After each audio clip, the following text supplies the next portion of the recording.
Brought to you by Agilus Diagnostics.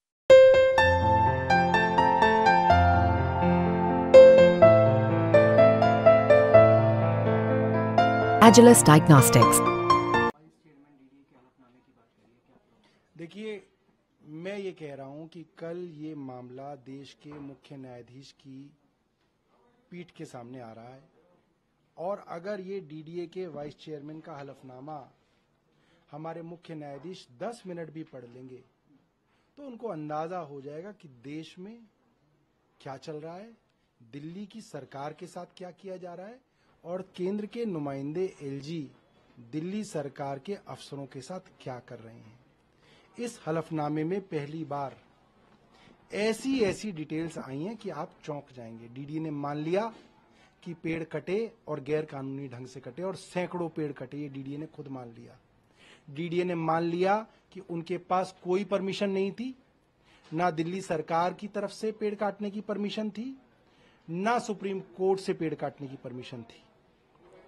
तीसरी बात, DDA ने मान लिया कि डीडीए के वकील ने सुप्रीम कोर्ट में झूठ बोला था कि डीडीए की ईमेल हैक हुई थी। उन्होंने ये बात मान ली कि कोई ईमेल हैक नहीं हुई थी।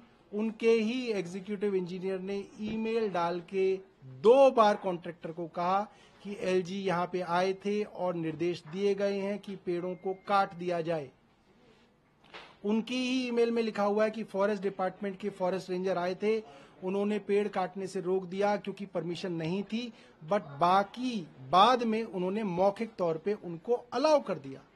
यानी कि साफ है कि सभी अधिकारियों को, चाहे वो डीडीए का हो, चाहे वो दिल्ली सरकार का फॉरेस्ट डिपार्टमेंट का हो, सबको मौखिक आदेश थे कि पेड़ काटे जाएंगे।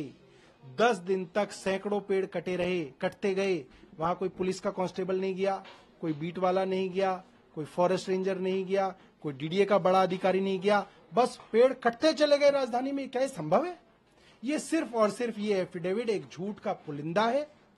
वो ईमेल उन्होंने अपने चीफ इंजीनियर को भेजी हुई है। चीफ इंजीनियर कह रहे हैं सारी ईमेल मुझे मिलती थी, मगर ये वाली ईमेल पता नहीं क्यों मेरे सामने नहीं रखी गई। ये तो झूठ है, ये तो खुल के झूठ है और इससे दिल्ली की ब्यूरोक्रेसी की क्या हालत है एलजी साहब के सामने, सबको पता चल जाएगी।